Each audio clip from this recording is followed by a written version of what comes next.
right, good evening for those of you who are here. We're going to wait a few more minutes to honor our start time that we mentioned, which was 7:15. And then we'll get rolling with our presentation and introductions so that you know who all of our faces are in this new environment we're working in.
All right, good evening. It is 7:15. We will get started here and we'll launch through our slides. Hopefully you're all able to see our slides. We'll go through a couple quick kind of normative type things just so that everybody knows how we're working through this in this new environment. We don't typically do virtual parent nights for LAP and title, but this year that is the option we have, especially right now, I think. But we actually, one of the things our team has been talking about is the good things that are coming out of all of this that maybe we continue to do. So one of those things is that this makes it a little bit easier for parents to participate if we do these things virtually rather than having to come to the school at often a lot earlier when you are all very busy trying to get your kids to do homework. So we are going to ask you to drop any questions that you have in that chat question box there, and then we'll answer them as we're able throughout our presentation. I think a lot of your questions will be answered in our presentation. And I just want to be upfront about the point that what will be challenging for us to answer are anything that is coming out of the in-person services. I think a lot of that stuff is being worked through. So I just want to be really transparent about that. And so we'll do our best to answer any questions, and those that we can't, we will record the chat so that we can get those questions answered at a later point. Any student-specific questions really should be directed specifically toward your LAP or title teacher, and you'll get introductions here momentarily so you know who all of these lovely ladies are on the screen. And you can ask those specific questions to those folks. Now won't really be the time for that, only because we'll be presenting as a whole and talking a lot about the programming and the funding and all of those things. So they are all looking forward to seeing parents or some of you next week at conferences if you're able, and they are certainly ready and willing to share information about each of your children. So we're looking forward to that. So here's what we'll run through tonight. We are going to run through introductions of all of everybody on your screen. We'll talk about the staff in Title I and LAP, which includes people who are not actually here tonight. We'll talk about what are Title I and LAP programs, and then which we refer to as learning support. So you've probably heard referenced learning support as being the title of the class your child's in, but we'll talk a bit more about that. How do we identify kids who might need support? What are the goals and objectives that we have for our programming? What services do we provide? How do we assess the progress of students to determine whether or not they're making progress and if they are able to exit out and resume without this particular service? For Title I in particular, there are some specifics that we'll run through. We'll talk about communication and then the parent partnership that we value. So I'll start with an introduction of myself. I am Nova Williams. I'm the Assistant Director of Learning Services. I've been in that role for quite some time now. I can't even remember the number of years, but somewhere around 6 or 7 years. And I've been lucky enough to work with these ladies for I think the last 3 or 4 years as sort of managing the oversight of the programming that they do. And so we've been working together closely for that number of years in developing curriculum choices and assessment choices and things like that. So we're really proud of the work that we're doing as a team. And think we're doing some really amazing stuff for kids. So I'll kick it off to hand it over to Amy, who can introduce herself, and then the other ladies as well. Good evening, Amy Wick, formerly Amy Kirby, kindergarten and 3rd and 4th grade teacher at Island Park and Northwood, and since last year, the Title I teacher at Northwood.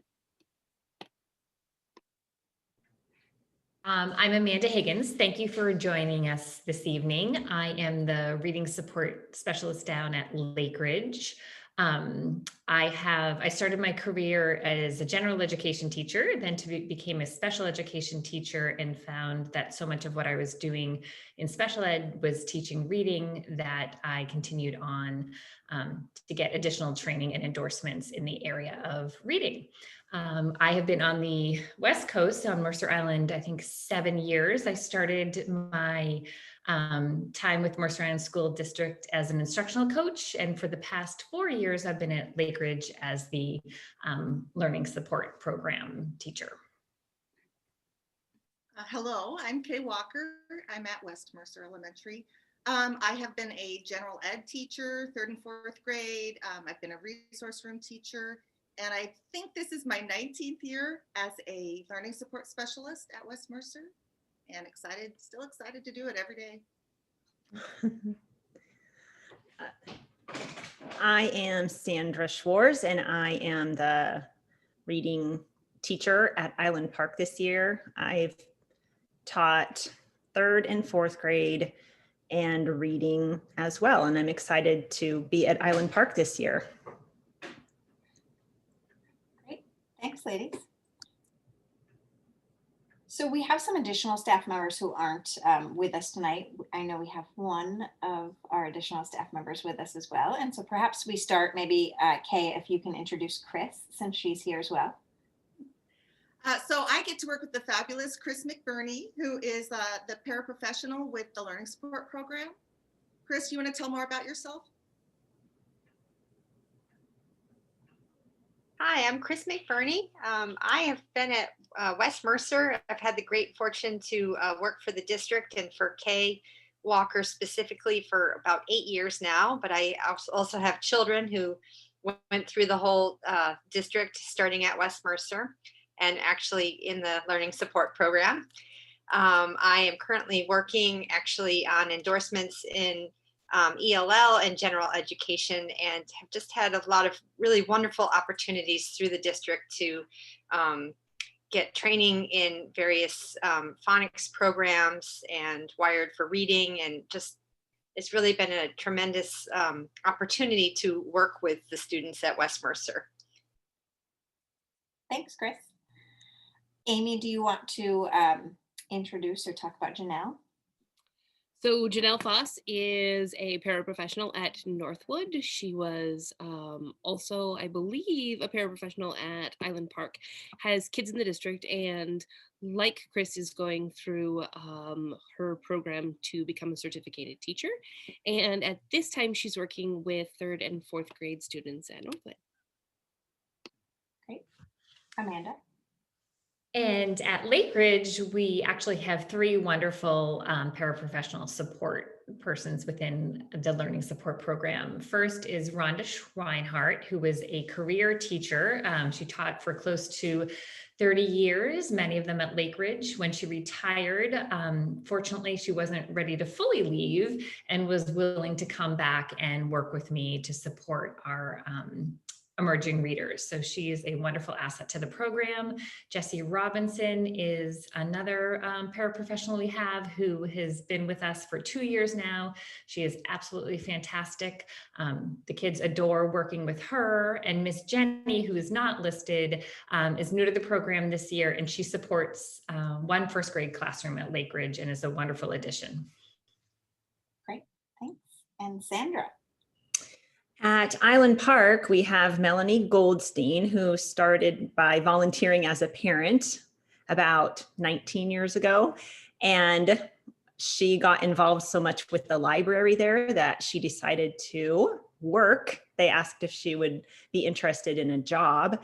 And we're so lucky that she has extended her responsibilities to the learning support program. And she works with first graders currently in learning support. Jessie Ong is another fabulous paraprofessional. She has been at Island Park for 5 years teaching, and she homeschooled all 3 of her children. And Jessie works mostly with second graders, and within LSP, that's who she teaches, is second graders. Thanks. Mhm. Okay, so I'll talk a bit about what each of these programs are. So we kind of think of ourselves as the same entity, LSP, so Learning Support Programming. We don't necessarily think of ourselves as separately. However, the funding for each of these programs comes from a separate entity. So Title I is a federal program, and that comes from a pot of money that is based upon our free and reduced lunch population. So there's a whole lot of calculating around which schools have that higher population. And in our district, we have a lower population of kiddos that fall into that category than most districts in the area. So as a result, the funding for that is pretty small. It's pretty limited. So I think that that's important to mention, particularly right now, is that in our circumstances right now, we'll face several budget challenges going forward. And this may or may not be one of them, but this is a way that we help continue this kind of programming for teachers and kids to support their reading. So Title I funding pays for a part of a teacher, not a whole teacher. And so the school district pays for the remainder of that. Our state LAP dollars, and so that is Learning Assistance Program is what the state refers to it as, is very similar in nature, but has some different requirements. Those funds are earmarked for the same kind of thing. So it's to supplement the core instruction, where our goal is to double dose students who might be falling behind or exhibiting potential challenges of falling behind so that they don't continue to fall behind in their reading abilities. They're not necessarily kids with disabilities. They're just kids who need some extra support. So I think that that's important to say out loud, because sometimes people think that there's something wrong if their child needs this particular service. And this is really an advantage more than it is a bad thing. So those LAP dollars, those pay for 1 teacher, and you can see we have 4 certificated staff members here. So those funds get spread across those 3 remaining schools this year. So this year we have 1 Title I school and 3 LAP schools. So our 1 Title I school this year is Northwood, and the remaining 3 are LAP schools. And so we spread that funding across, and then the district pays for the remainder of the cost of our certificated staff members and our classified staff members as well. So the amount is based on that free and reduced lunch for both of those types of programs. And the goal of it is to ensure that all of our students have free and equitable access to their learning, basically, and growth. In order to do that, we have to make sure that they're capable of reading on grade level, that they are capable of comprehending on grade level. in order for them to be able to attain that growth throughout in every content area, including math. So how do we qualify students for title and LAP? I think Amy is the shoe. Yep. I think it is. So I know a lot of parents had questions when the news went out that your child qualified for LSP, which is what we all tend to call it. And really, we do look at a lot of different factors.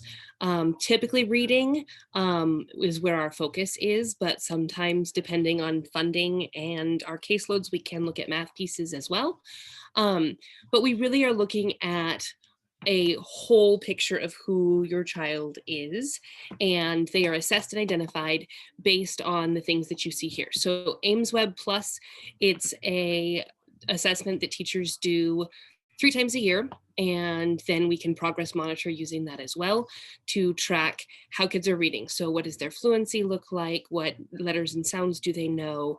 All of those pieces, and that really is a good indication of a child's reading success.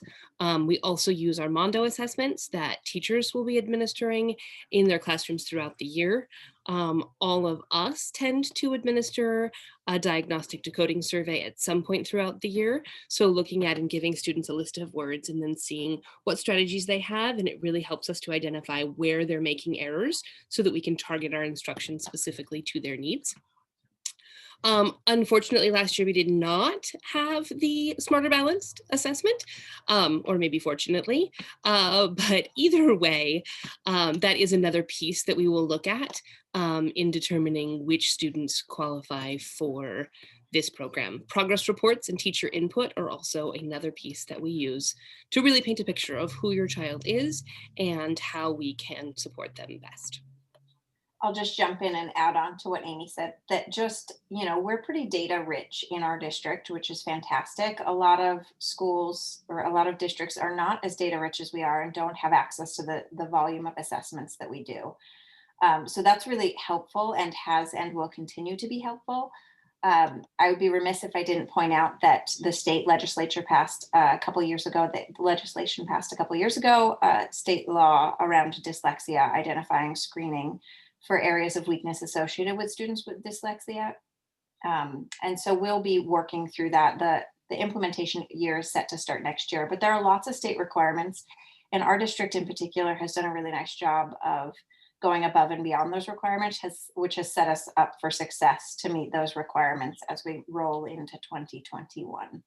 And these ladies are on the forefront of that work and helping kind of develop a lot of the thinking around assessments and what they'll be used for as we move forward.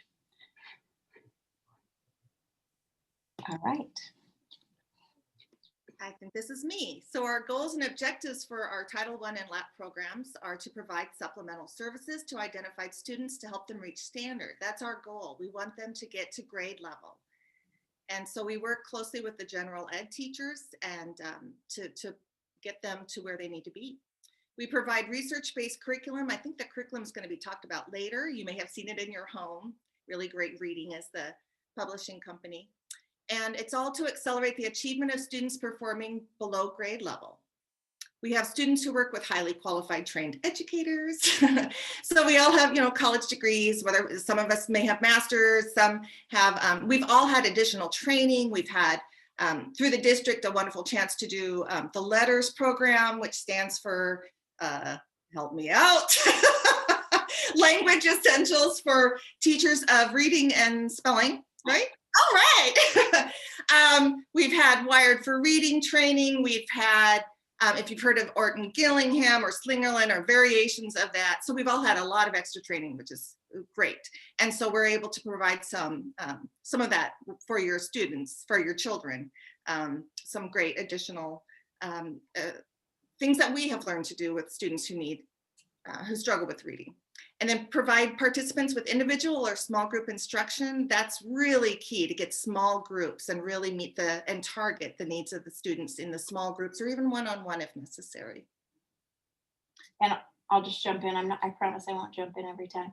But that's a good point to bring up. Just the Schools Foundation has helped fund the LETTERS training that Kay was speaking of, and some of those other trainings too. So our Schools Foundation has helped pay for those trainings, which is not inexpensive. And so we appreciate that. That's part of our dyslexia work, is that we are training all of our K2 teachers and all of the associated specialists, including these ladies, in that work so that they can intervene with students in Tier 1 and Tier 2 services. All right.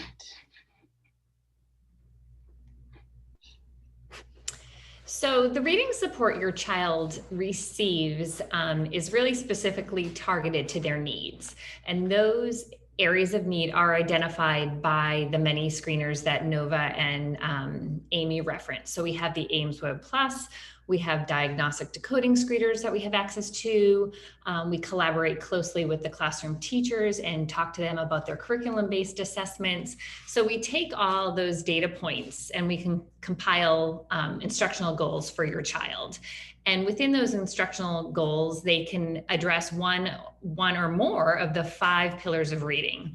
And so this slide outlines the 5 different pillars of reading instruction. The first one being phonemic awareness.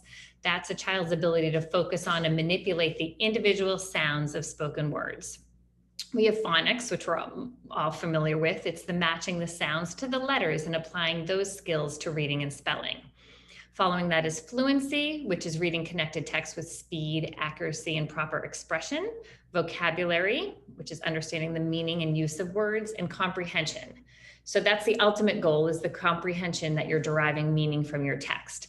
And the curriculum that we use has components to address all of these 5 different areas.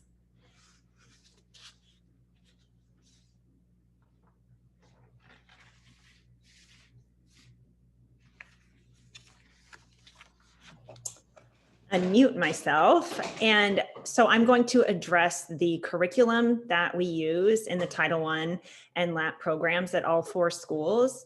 It is aligned to work with the needs of all of the students in the school.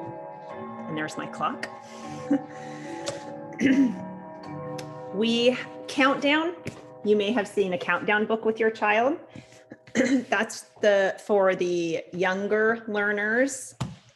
After countdown is blast. This is the workbook you may have seen at your home. And the other workbook that you may have seen in your home is HD Word. These are the books that we use in the LSP program. And I believe it was Kay, who mentioned that the publishing company is really great reading. So the focus is they use the science of reading to help them develop their curriculum.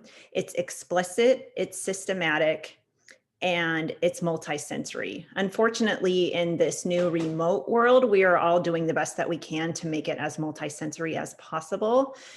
That is very important for reluctant and struggling readers, for it to involve the science of reading, the teaching that they do get. The curriculum focuses a lot on phonological and phonemic awareness, which is what Amanda just addressed, letter knowledge, using phonics, and accessing the becoming automatic with high frequency words, identifying syllable types to become fluent readers. And again, the services are provided, like Kay mentioned, in small groups or a one-on-one setting, depending on the caseload, depending on the needs of your students, to help each child reach their reading potential and the goals that we have all set for them. I dropped in the chat as well. We were talking before everyone got on about the home connection. So there's a home connection link in the chat that you can certainly click and hang on to. I'll make sure to put it on our resource page too, that I'll share later. Both Amanda and Sandra have mentioned the science of reading research, and I think it's important to note that that's about 40-ish more years of research that all of it's based in. So all of the work that we've been doing over the last 8 years in this district has really been honed in on focusing in on that research. So letters and really great reading and our Mondo curriculum that they use in the general education classrooms, all of those things are based in that same vein of research. And that's really important to point out because not all literacy programs in every district is based in that research. And so depending on your familiarity, you may or may not have heard of that. So all of ours falls into that research, and we supplement where is needed.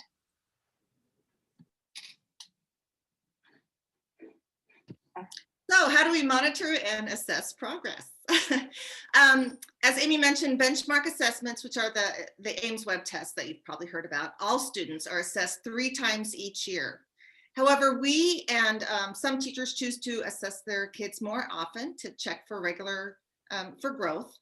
So that Ames Web identifies our students, and then we as LSP teachers, we look further to see why the rate of reading might be slow, why reading might be laborious for a student. So we might check for decoding so that we would know to teach maybe more phonics. We might check for phonological awareness, just teaching parts of words, chunking words, the letter sound connection, or even sight words, just to see if maybe they just don't know their sight words. That's what we need to work on. So it really helps us hone in on what we need to teach. So we progress monitor also with Ames Web and other assessments that Amy mentioned earlier. And then those can be very informal. Maybe it's 1 time a week. Maybe the goal for the week, the objective of the week was to learn a vowel short A sound. And if they don't have it at the end of the week, we continue it. We don't, we continue teaching that. So maybe 1 time a week, we're just quick check. We're going to continue with what we're doing. We don't, haven't quite mastered it yet. We may check 2 times a month for something, or even once a month. And once a month might be that Ames Web progress monitoring. And as we do the Ames Web test, which you will probably see results of for maybe part of your progress report or at conference, we're really aiming for the top of the bell curve, not necessarily the other side, because we want them reading as if they were talking. We don't want them race reading. So we're not aiming for 99th percentile, where they're reading so fast you can't even understand them, or they're not even comprehending. So the goal is really that top of the bell curve. And our formative assessments are just what we use ongoing to determine if the students are making progress and how to proceed with instruction, if we need to keep on working with a certain skill, or if we're ready to move on, or they are ready to move on, I should say, in our small groups or one-on-one instruction. Thanks, Kay. So I'll just tack on really quickly to one of the things that Kay was talking about. The idea that sometimes gets floated out there is this idea that kids should read faster and that will make it better. So while, for example, an oral reading fluency assessment or any fluency reading assessment will time students, there's a perception sometimes that they should then work on getting their speed up. We're not so worried about their speed initially as we are about their accuracy. So accuracy is super important. So when you're working with your kiddos at home, that's something to think about. Try not to get them to read more quickly. Not to suggest that you are, but sometimes that's what people think is best. So that's the assessment, because there is sort of some research around, well, there's a lot of research around how many words per minute kids should be reading by certain grade levels, but that accuracy rate is super duper important. If they're reading super fast, but their accuracy rate is less than 97%, then they are not comprehending what they are reading. And that is a slippery slope. So we're doing a lot to train our teachers and making sure that they're monitoring that as well. So you can help us at home with that. So here are some things about online instruction. We thought we couldn't kind of do this presentation this year without a nod to that online instruction and sort of how it's been happening, and honoring how much you're having to do at home to help support your children, and offer you some do's and don'ts around things that are helpful for the reading instruction that's happening with each of these ladies. So I think that a lot of these things are general things that you're probably already doing, and things that other teachers have as expectations for their classes as well. But just to run through them, when we're thinking about do's and don'ts, having those materials ready, in particular for these classes, when these ladies have kids for maybe 20 minutes, and that 20 minutes is so crucial, it'll be really important that they have all their stuff together and ready to go, because any amount of time that's lost is lost instruction time for students who may really need that instruction. Another thing that's really important is in this environment, one of the things that we're missing that will be very challenging if and when we do bring kids back for LSP services is the mouthpiece. So part of what we're trying to teach kids and what they need to see from their teacher is the mouth movement, their tongue placement, the air pressure that comes out of their mouths, and the sounds and how they're making them. In a virtual environment, that's challenging. So if students are down here, then we can't see their mouths, and it makes it really hard for us to correct any errors that they have in their articulation. And sometimes it's such a quick fix if we can just fix that issue. So it's really important that the mouth of your child is visible on camera for these ladies as well as their gen ed teachers. Sitting in a quiet area is helpful. I know that you can't always control that. I know that some of you have kids in other places because you all, like us, have to work. And so we totally get that. So whenever possible to control their quiet area is great. Eliminating those distractions whenever possible. Again, to the degree that's in your locus of control. Ask your child when you're at home and you're thinking about how do I delve into what my child should have been learning with these teachers so that I can reinforce that at home. One thing you can do is ask your child what specific sounds or words they're working on with their reading teachers, because they can provide you some of those things and it reinforces and reminds the students of those things, which will help sort of layer that extra practice. That's part of it, is the frequency that we're asking for. The other part, Nova, if I can cut in for just a quick second, is that your kids are learning some things that maybe you're not used to talking about or thinking about when you read. So I know my now third grader, when he was talking to his dad about learning open and closed syllables, my husband looked at me and went, excuse me, reading teacher, can you help me out a bit? So it's great because your kiddos are learning things like the schwa sound or open and closed syllables, and they're really well versed in talking about those. And the more that they can talk about those skills that they're learning, the more they will be able to apply them. And as teachers, we always look forward to our kids being able to explain and articulate what they are learning. So it also helps as a parent, because then when you are reading with your child, you can help cue them or understand maybe how they are breaking their words apart by looking at the syllables, by chunking their words, those sort of things. So the more you can learn from them. I also totally play it up with my kids when we learn about the schwa, and I'm like, I bet if you go ask somebody in your house, they might not know what a schwa sound is. So I am totally trusting that you are incredibly intelligent and all proficient readers, but the kids think it's really fun when they can say that and have that spin on it too. So thanks, Lily. So another thing you can do is ask your child to read completed workbook items or seesaw assignments to you, or reading that they've been assigned that's appropriately leveled for them. Those kind of things, just extended practice in those. The next one is to allow your child productive struggle. That's really hard right now because I think so much in life is hard right now for all of us. And so it's hard to watch your own child struggle with anything. The important thing is that it is important to allow them that space to try to figure out what it is that they're working on. We do them a disservice when we give them the answers or we help them sound something out in a way that isn't necessarily coinciding with the way that they've learned how to do that or what they should be doing. Part of what these ladies are working with the students on is making sure that they can decode all of the words on the page, that they are enhancing their vocabulary knowledge, their morpheme knowledge, all of those things, so that they can become proficient readers later on when it gets really hard. So if we help them now when it's easier, sometimes that hurts them for later. And we know that because a lot of kids develop those compensatory strategies as they get older. And then by the time they get into middle and high school, it becomes a lot harder to help support them in those reading deficits, should they have them. So allowing them productive struggle. Of course, we don't want your children in tears and things like that, but allowing them to take some time and really try to process it on their own with limited just support, emotional support, and encouragement from you will be helpful.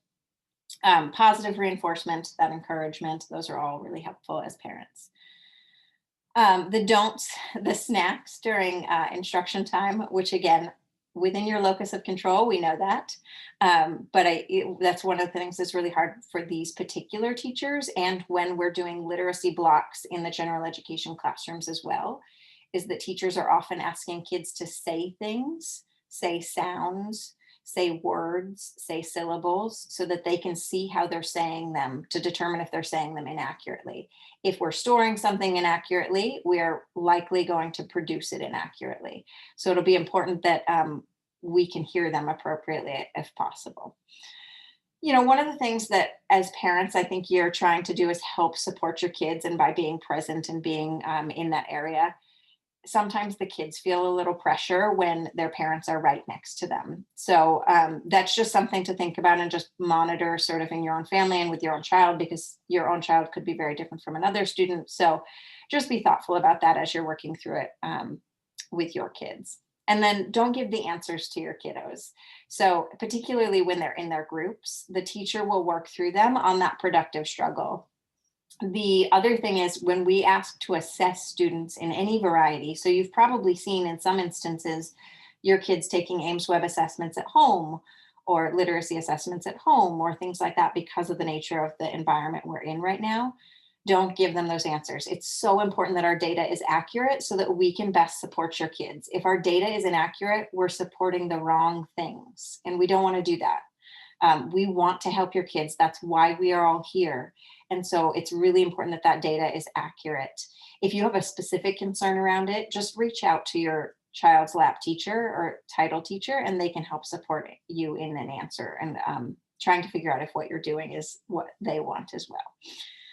Certainly don't hesitate to ask those questions. That is what they are here for. They're here to help support you and your child, because the ultimate goal, as Kay mentioned earlier, is to get them onto grade level proficiency so that they can continue that trajectory going through high school, college, and life. And we don't want them to stall at any given point.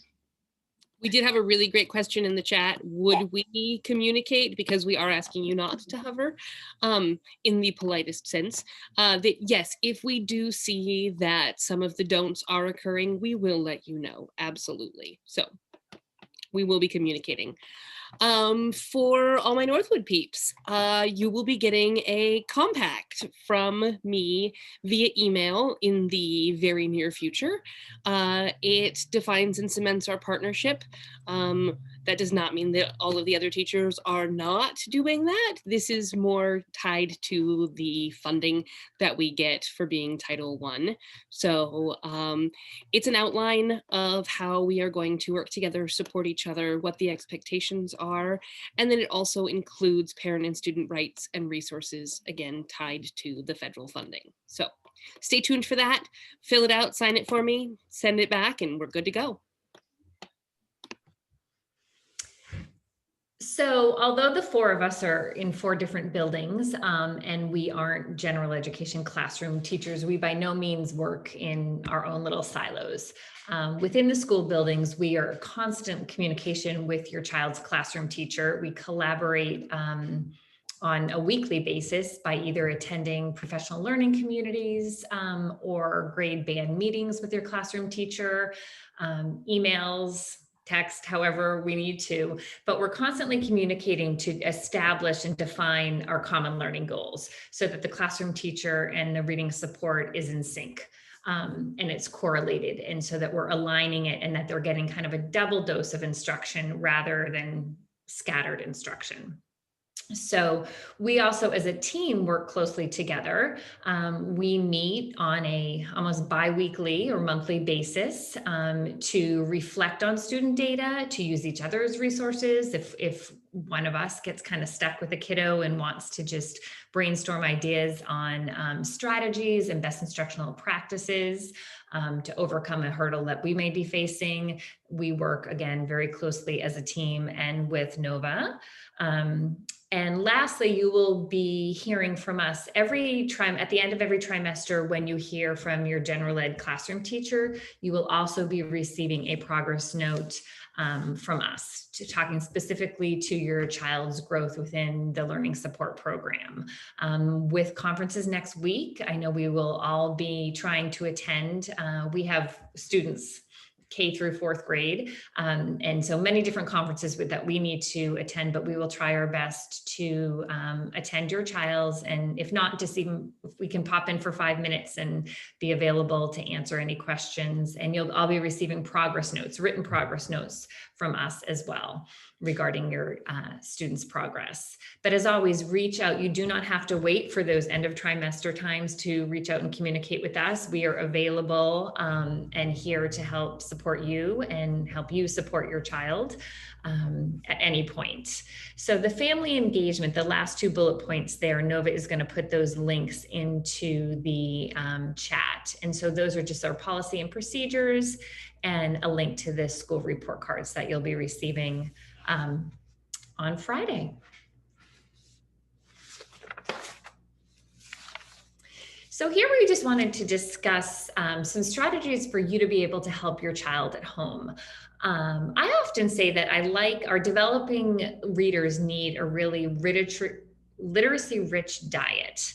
And what does that mean? That means they are going to get a lot of different reading opportunities to engage with reading at home. They're going to get them from their classroom teacher, whether that's an assignment through Seesaw, Google Classroom, Raz Kids, or Myon.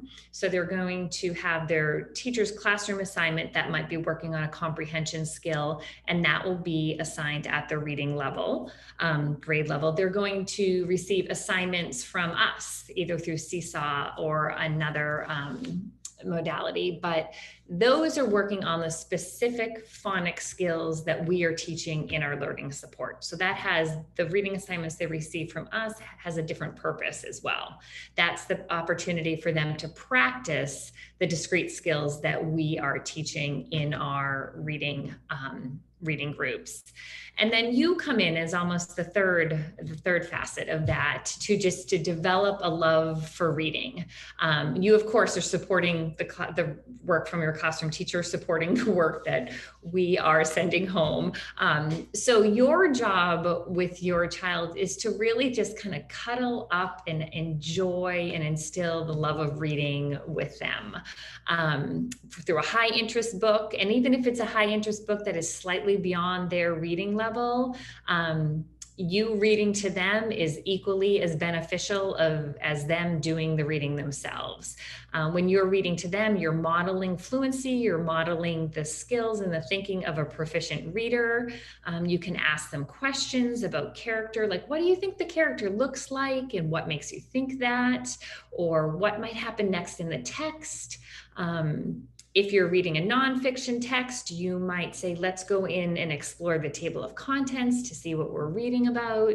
I think Nova as well is putting a link in the chat which will link you to a series of just guiding questions that you can follow with your student as you read.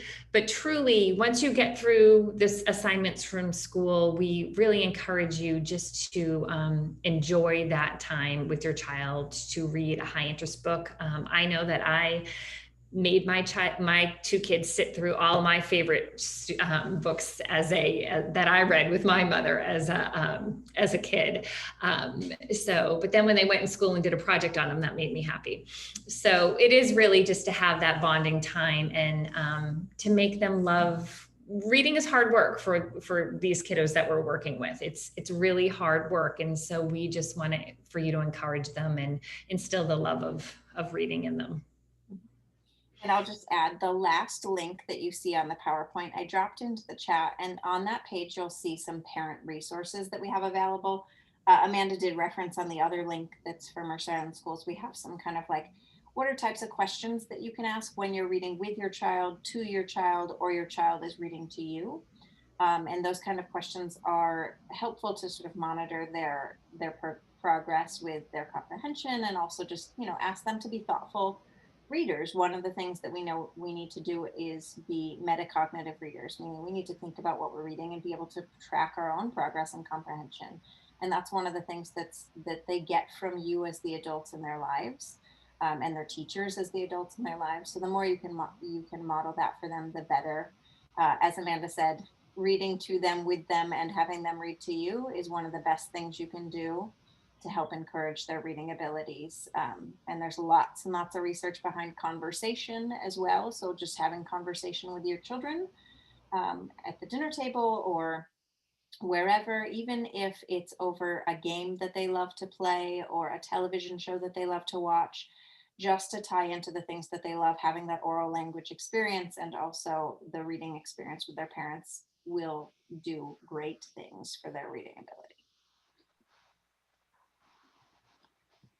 And just to add on to that, one of the things as a fourth grade teacher that we really worked on as a reading skill was inferencing, and making inferences can be tricky. And so a lot of times I would suggest to parents that they make inferences, i.e. predictions, when they're watching movies. And so you will now hear my entire family, including when it's just my husband and I watching a TV show, going, "Oh, I have an inference," and the kids hear it and they're like, "Oh, I'm it." So, anyways, it's those simple things. Sometimes it doesn't have to be this big, huge task. It can just be those small little things, because that's something that's accessible for all kids. Different purposes and reasons for reading across grades. There are so many different reasons that we are doing reading.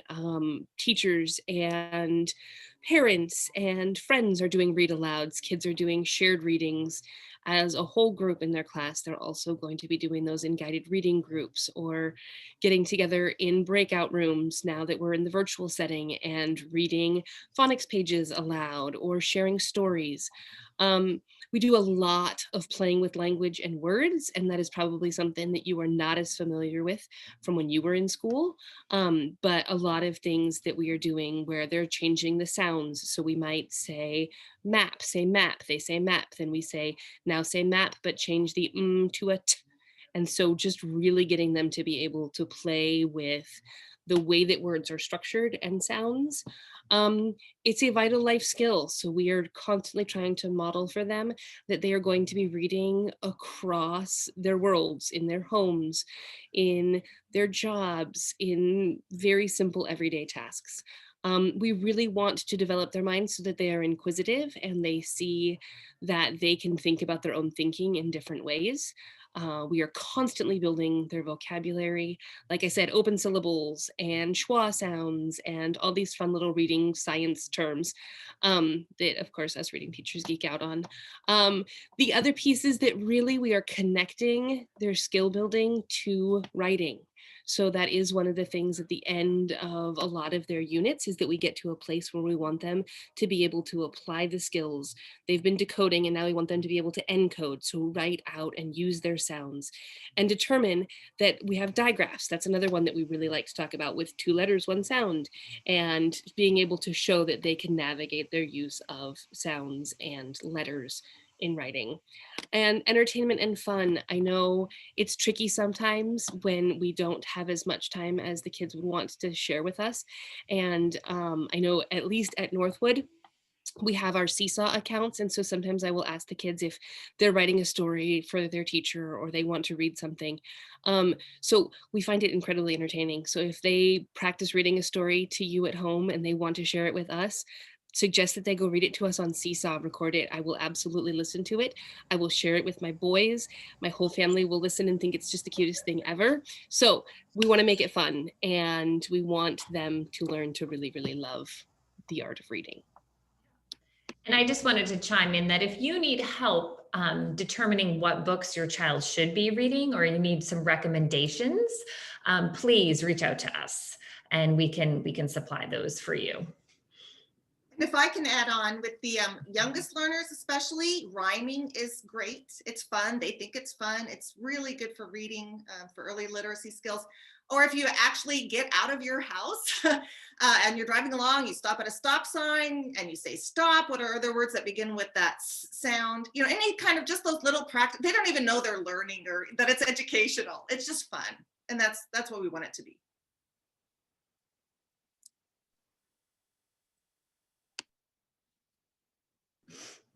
Okay, so now we are on to supporting at home, which Amanda and Amy just addressed this very thoroughly.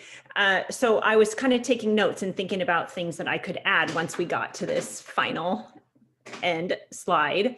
there is Rags Kids and Mayan. I know for me as a parent, I really want my daughter to have the physical book, especially now, instead of doing it online. These Rags Kids and Mayan options are fantastic, and there is a vast library to choose from. I highly encourage you to access the school librarians. And just like Amanda mentioned, get in touch with us, the classroom teachers. We are full of ideas with different texts to try to get your hands on. And so now that you can't go to inside the public library and browse around to look for what might interest you or your child to read and check out, please reach out to any of us, their classroom teacher or the classroom librarian, so that if you want help getting a physical book into your house, and then when you sit down to read together, perhaps your child reads a page, you read a page, your child reads a page, you read a page. And like Amanda encouraged you to read books that are above your child's reading ability, please do that and encourage the conversation. I know that in my house, it's hard because we're around each other so much and we're kind of tired, but that verbalizing to one another, the people you are around, is so important. And if you can do it around stories and reading and books and sounds, it will be amazing to see the growth in your child. And it's going to happen before your eyes without you even trying to make it happen. So, and audiobooks are great too. If you even just want to listen to it, the research suggests that if you're able to listen to a book and you follow along, even for proficient readers, your comprehension goes up tremendously if you're able to hear it and see it while it's being read and while you read and follow along too. So please consider looking into audiobooks also. And coming soon, part of our really great reading program, we are learning as we go. Digital playground access is tied into the curriculum that we use in our learning support program. And so we will all be getting in touch with you as we learn how to access it and our district gets familiar with it.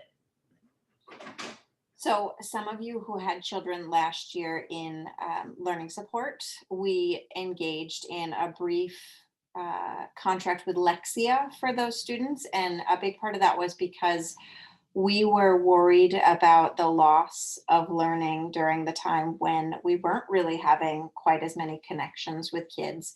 So that was a big concern for us. And Lexia was a pretty independent activity for them to do. Over the course of the late spring and early summer, we learned that Really Great Reading was going to have its version of Lexia. And being that it was tied to our curriculum, we opted to go in that direction. So that is why you saw the subscription to Lexia end and the beginning of Digital Playground, which will be coming soon to you. We think that that'll provide some just added practice for kiddos. So I know that there have been a couple questions in the chat that I'll just sort of call out. But I'd love for you to drop anything in the chat that would be helpful for us to know. Excuse me, I'm getting over a cold. The environment we're in right now is really hard, I think, for everybody. Our teachers are grieving the loss of in-person instruction. Our teachers are working their hardest to figure out the best way to help students grow in this current environment. And you as parents are having to struggle on a daily basis, having your kids home all the time. And some of you are working at home with them all the time. And that's hard. So I think that we can learn from one another. Like, for example, one parent suggested his child asked about what a digraph was. And those are things we don't necessarily think parents might always know about. Amy, why don't you tell them what a digraph is? Well, I take a drink. Yes, please do. Digraph is 2 letters, 1 sound. And I love doing the little cheesy things. So 2 letters, 1 sound. We have our little cards. So a lot of times, and we explicitly teach this because we do not want kids to look at the word ship and sound it out as s-i. We want them to see this as a connected, this is 1 sound, 2 letters making 1 sound. So we do the 2 letters, 1 sound. So then there's a lot of things like that that we're building in, but yeah, they get really excited about it. And today we were working on it and we looked at a phrase and they were like, oh my gosh, there are 4 digraphs. And they use that vocabulary and we want them to share that with you. So I do often tell them to go home and ask mom and dad or someone at home if they know things. And again, it is absolutely not to shame you. It is so that they can sort of show off what they know. And the other thing that's neat is they also can show it off in their general ed classroom, because sometimes, you know, our students know that they're struggling and they look at other kids that have chapter books and that might be reading beyond them. And then in their reading instruction in the classroom, they have knowledge that their classmates might not have. So that's also a source of pride when they know a digraph or a trigraph or the different sounds that they've learned in small group. It's nice that they can kind of shine in that moment. And like Sandra had said earlier, we do try to do a lot of multisensory things. And so if you notice that your kid's doing this every time they hear an I, it is not because they have eczema. That is the hand signal that we use for the I sound. And then all of our long vowels, we use 2 fingers and we draw the lowercase letter in the air. So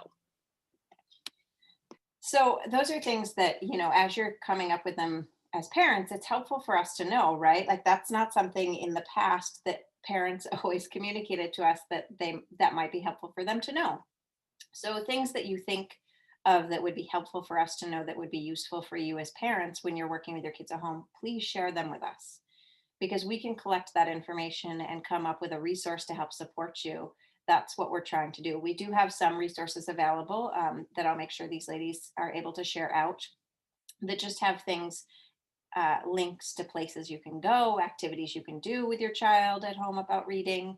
And that's just a really helpful tool for you as you're trying to think about things you can be doing with your kiddos, particularly over the coming holiday breaks and things like that.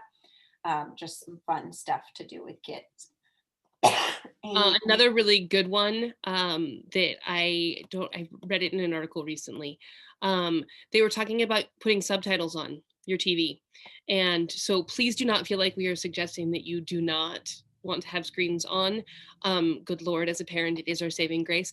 I feel a whole lot less guilt when the subtitles are on though, so that my beginning readers, I know that they're at least being exposed to some of the words on the screen. So that's my little parent tidbit for you there. My voice has decided it's the end. The other question that we had in here was just about book lists for kids. And one of the things that I think Amy responded and just said, a good place to check is your librarian's website.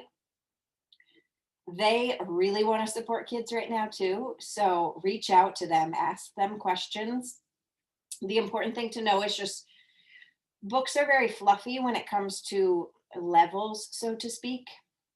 And these teachers are very well versed in that. So if you have a concern about a book, do reach out to these particular teachers, because books kind of go in these sort of level bands for kids. But what we know is that a student's ability to comprehend that text can be varied, so dependent on so many different things. Their ability or their exposure to those particular concepts, all of that will influence their ability to comprehend that and really make meaning and really even enjoy a text like that. So it's important to just not think in terms of like even grade levels sometimes, because sometimes those texts don't always align with what your kiddo is capable of.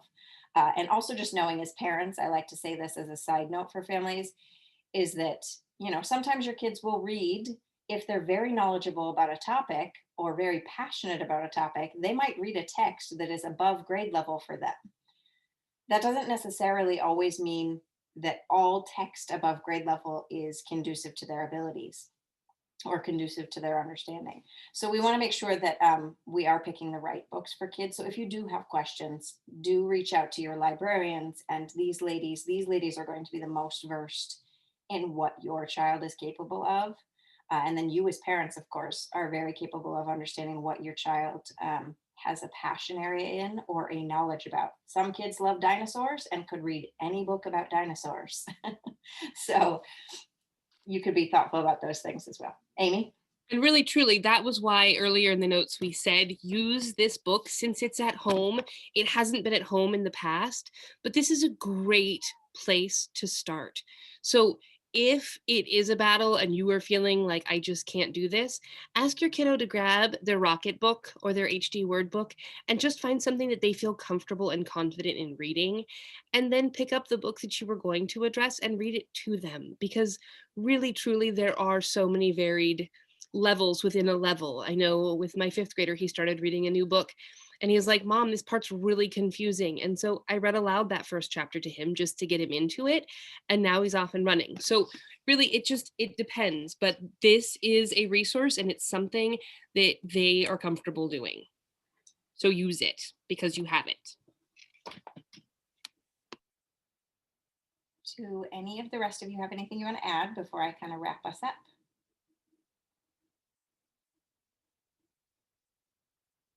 Okay, so we are just a bit past kind of when we were hoping to wrap up for you. So thank you for all of you staying on. I know most everybody stayed on, which is amazing. And we so appreciate you for doing that. I just want you to know that you are in such amazing hands with these ladies and they are so fantastic. Your kids are so lucky to have them, truly. So definitely reach out to them. Definitely ask for their support. They want desperately to help you. You've never been in a group of people who want to help your kids more, I promise. So please reach out and keep that open communication. Thank you so much and have a great night. We will see you all soon, hopefully. Thank you. Good night.